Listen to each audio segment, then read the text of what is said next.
Hi all of you, this is Gil. First of all, Happy New Year to all of you. Today is January 1st, 2023 now. So all the things of 22 is all in the archives or left behind as of today. So for all of us who made it, nice. We all made it to 2023. So in this video, I would like to talk about some of my points of advice.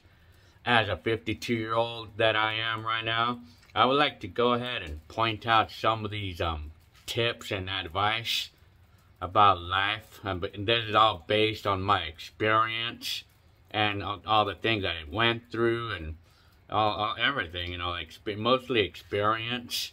And people think, like, sometimes people may ask questions, you know, about life and everything.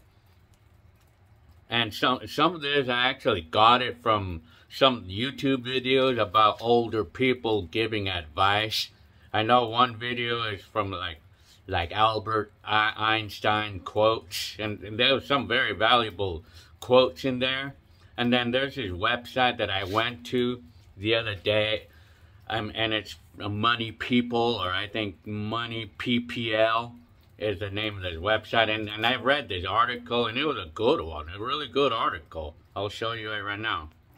So, I mean, it's this article that I read, and it talks about like different things that, you know, people